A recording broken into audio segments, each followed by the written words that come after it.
Buenos días, querida familia. Nos reunimos nuevamente alrededor de la palabra del Señor en este martes de la 20ª semana del tiempo ordinario. Nos reunimos en el nombre del Padre, y del Hijo, y del Espíritu Santo. Ven, Espíritu Santo, llena los corazones de tus fieles, enciende en ellos el fuego de tu amor, y renovarás la faz de la tierra. Espíritu Santo, ilumínanos y santifícanos. María, Madre de la Iglesia, ruega por nosotros. Lectura del libro de los Jueces, capítulo 6, versículos 11 al 24a. En aquellos días vino el ángel del Señor y se sentó bajo el terebinto que hay en Ofrá, perteneciente a Joás, de los de Abiezer. Su hijo Gedeón estaba desgranando el trigo en el lagar para esconderlo de los madianitas. Se le apareció el ángel del Señor y le dijo: «El Señor esté contigo, valiente guerrero». Gedeón respondió: «Perdón, mi Señor, si el Señor está con nosotros, ¿por qué nos ha sucedido todo esto? ¿Dónde están todos los prodigios que nos han narrado nuestros padres diciendo: el Señor nos hizo subir de Egipto? En cambio ahora el Señor nos ha abandonado y nos ha entregado en manos de Madián». El Señor se volvió hacia él y le dijo: «Ve con esa fuerza tuya y salva a Israel de las manos de Madián. Yo te envío». Gedeón replicó: «Perdón, mi Señor, ¿con qué voy a salvar a Israel? Mi clan es el más pobre de Manasés y yo soy el menor de la casa de mi padre».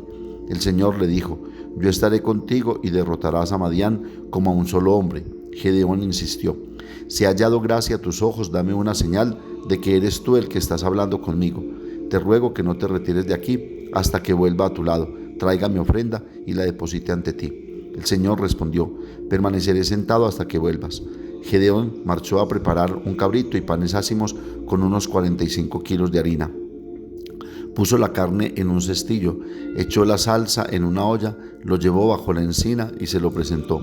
El ángel de Dios le dijo entonces: «Coge la carne y los panes ácimos, deposítalos sobre aquella peña y vierte la salsa». Así lo hizo. El ángel del Señor alargó la punta del bastón que tenía en la mano, tocó la carne y los panes ácimos y subió un fuego de la peña que consumió la carne y los panes ácimos. Después el ángel del Señor desapareció de sus ojos. Cuando Gedeón reconoció que se trataba del ángel del Señor, dijo: «Ay, Señor mío, Señor, que he visto cara a cara al ángel del Señor». El Señor respondió: «La paz contigo, no temas, no vas a morir». Gedeón erigió allí un altar al Señor y lo llamó el Señor La Paz. Palabra de Dios. Salmo 85 u 84. Dios anuncia la paz a su pueblo. Voy a escuchar lo que dice el Señor. Dios anuncia la paz a su pueblo y a sus amigos y a los que se convierten de corazón. La misericordia y la fidelidad se encuentran, la justicia y la paz se besan. La fidelidad brota de la tierra y la justicia mira desde el cielo. El Señor nos dará la lluvia y nuestra tierra dará su fruto. La justicia marchará ante él y sus pasos señalarán el camino. Lectura del Santo Evangelio según San Mateo, capítulo 19, versículos 23 al 30.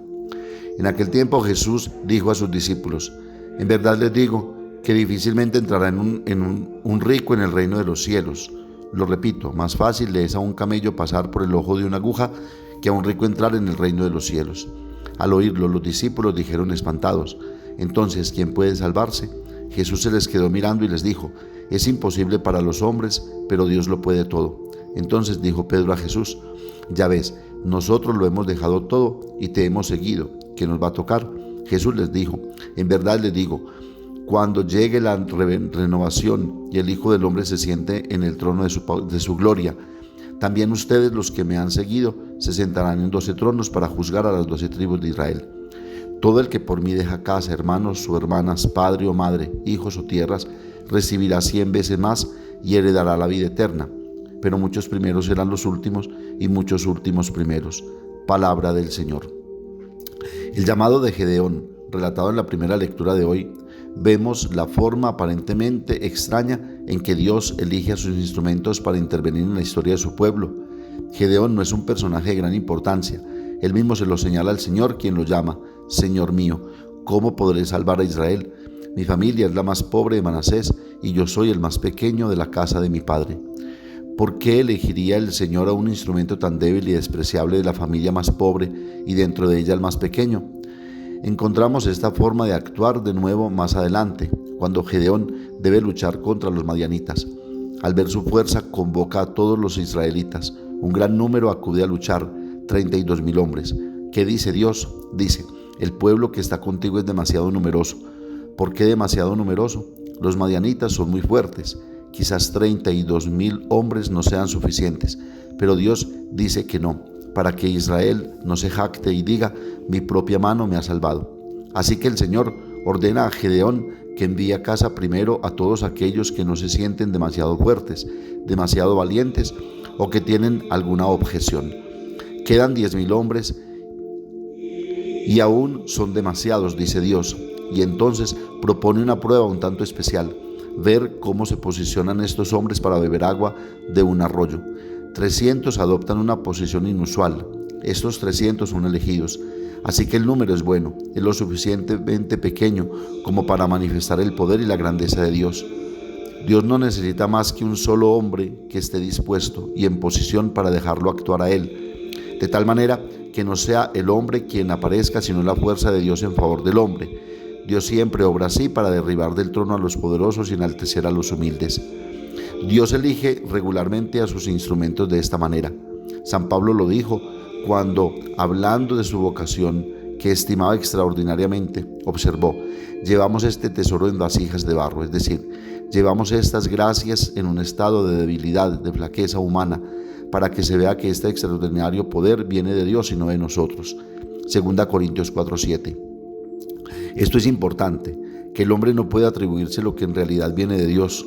Sería una gran pérdida, sobre todo para él mismo, porque si el hombre se encierra en sí mismo, en su orgullo, ya no vive en la corriente del amor de Dios, se separa de la fuente de toda bondad y se encuentra aislado, sin verdadera alegría, sin verdadera plenitud.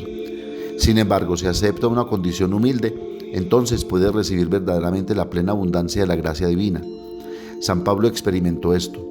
Siendo probado, suplicó al Señor que lo liberara, y Jesús le respondió: te basta mi gracia, el poder se manifiesta en la debilidad. Esta es la regla para toda obra de Dios. Por lo tanto, no debemos desanimarnos cuando nos sintamos débiles, incapaces, cuando nuestros recursos parezcan insuficientes para la obra que se nos ha encomendado, cuando surjan dificultades por doquier, obstáculos que humanamente somos incapaces de superar. En lugar de quejarnos, debemos entonces proclamar nuestra confianza. Si procuramos realizar la obra del Señor con amor, Él manifestará su poder y bondad y otorgará gran fecundidad apostólica a nuestros humildes esfuerzos. Continúa diciendo Pablo en 2 Corintios 4, 8, 10. Atribulados en todo, mas no aplastados, perplejos, mas no desesperados, perseguidos, mas no abandonados, derribados, mas no aniquilados. Llevamos siempre en nuestros cuerpos por todas partes el morir de Jesús, a fin de que también la vida de Jesús se manifieste en nuestro cuerpo. Pasando al Evangelio, vemos que el Evangelio de hoy es la continuación inmediata del Evangelio de ayer. Relata el comentario de Jesús sobre la reacción negativa del joven rico, el camello y el ojo de la aguja. Después de que el joven se va, Jesús comenta su decisión y dice: en verdad les digo que difícilmente entrará un rico en el reino de los cielos. Lo repito, más fácil es a un camello pasar por el ojo de una aguja que a un rico entrar en el reino de los cielos. Dos observaciones sobre esta declaración de Jesús. Una, el proverbio del camello y el ojo de la aguja se usaba para decir que algo era imposible, humanamente hablando. Dos, la expresión entrar en el reino se refiere en primer lugar no a la entrada al cielo después de la muerte, sino a la entrada en la comunidad que rodea a Jesús, es decir, la iglesia. Y así sigue siendo hasta el día de hoy. Los ricos rara vez entran y se sienten a gusto en comunidades que buscan vivir el Evangelio según las exigencias de Jesús y que buscan abrirse a los pobres, a los inmigrantes y a los excluidos de la sociedad. Encontramos entonces una sentencia dura de Jesús, pero clara e importante para nosotros que queremos seguirlo y adherirnos a su proyecto salvador. Qué difícil es para una persona rica entrar en el reino de los cielos. Y es difícil no porque los bienes sean malos y vayan en contra de Dios, pues Él nos enriqueció con bienes espirituales y corporales, como enseña San Pablo, sino que es difícil, en otras palabras, para una persona apegada a las cosas de este mundo, dejar que Dios reine en su corazón y por lo tanto hacerlo reinar en el corazón de los demás. ¿Cuántas veces, por ejemplo, Dios acaba en el cajón del olvido cuando las cosas van más o menos bien? ¿Cuántas veces el bienestar, si no va acompañado de madurez, de una educación para compartir, se convierte en incomodidad, en obstáculo para la felicidad plena y la libertad. Se convierte en egoísmo y prepotencia. Nos aísla de los demás, nos hace más egoístas, más indiferentes, más egocéntricos. Al hablar con muchas personas mayores que han vivido vidas de sacrificio, me llama la atención las expresiones recurrentes. Varias me dicen que su estilo de vida no es algo que recomendaría a nadie, pero en casa no faltaba la comida ni el buen humor. Había poco, pero era suficiente para familias numerosas y a menudo se compartía con otros. ¿Cómo no recordar que las despensas de las familias servían para compartir con otros que de manera simple pasaban a prestarse una taza de azúcar, un poco de sal, en fin, cualquier cosa, algo que ayudara a salir de apuros? Y siempre se debe hacer el plato del peregrino, decía mamá, porque uno nunca sabe quién pueda pasar y necesitar. Y también decía, el acomedido come de lo que está escondido. Todos aportábamos y cada uno cumplía. Responsabilidades que le daban las mamás, y disfrutábamos estando juntos, conociéndonos y ayudando a nuestros vecinos. Disfrutábamos como ricos lo poco y las pequeñas cosas. Hoy tenemos mucho más, pero hay mucha más soledad. Hoy muchos piensan que a los hijos hay que darles todo lo que sus padres nunca tuvieron. Pero si no les damos educación, si no les enseñamos el significado del sacrificio y de compartir, si no delegamos responsabilidades, si no les dejamos el don de la fe, ¿de qué sirve? Los niños no necesitan cosas, sino un propósito. El corazón no se llena de posesiones, sino de amor, de servicio y de compartir, de valores innegociables. Por eso, hoy se habla tristemente de una generación de cristal, diferente a la nuestra, que podríamos llamarla de hierro bruñido. Más aún, interactuar con inmigrantes, ver de dónde vienen, escuchar cómo viven en su país y el drama de su vida en Europa, en USA, en diferentes países de América Latina, entre otros Colombia, a menudo me asombra y me anima.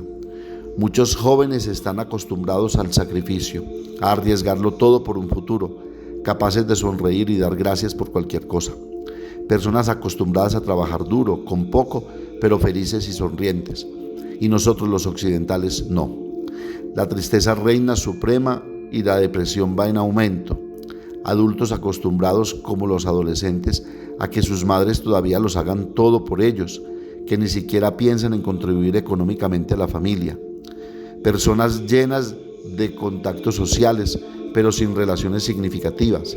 Jóvenes atrapados en las cosas del mundo que olvidan o ignoran que están en este mundo para dejar una huella de belleza y alcanzar la plenitud en el corto lapso de su vida.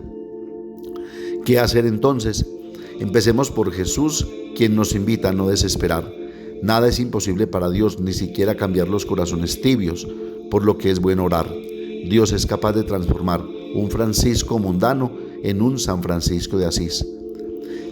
Pero si te seguimos, Señor, ¿qué conseguiremos?, diría Pedro. ¿Vale la pena?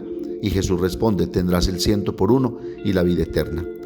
Quienes siguen a Jesús ya poseen un tesoro precioso, la vida eterna, es decir, la participación en su vida divina, incorruptible y plena. Pidamos a la Santísima Virgen María nos acompañe en esta decisión radical que tenemos que tomar por Jesús y el reino de Dios, para que aprendamos a ser felices con lo poco o mucho que tengamos, poniéndolo todo al servicio de los demás, y aprendamos a ser libres de cualquier apego a las realidades de este mundo que nos pueden robar la alegría de vivir en Cristo. Amén. Padre nuestro que estás en el cielo, santificado sea tu nombre. Venga a nosotros tu reino, hágase tu voluntad en la tierra como en el cielo. Danos hoy nuestro pan de cada día, perdona nuestras ofensas, como también nosotros perdonamos a los que nos ofenden. No nos dejes caer en la tentación y líbranos del mal. María, Madre de la Iglesia, ruega por nosotros. El Señor nos bendiga, nos guarde de todo mal y nos lleve a la vida eterna. El Señor esté con ustedes, y la bendición de Dios Todopoderoso, Padre, Hijo y Espíritu Santo, descienda sobre ustedes y los acompañe siempre. Que tengan un feliz día y recuerden que los padres de la parroquia los queremos mucho.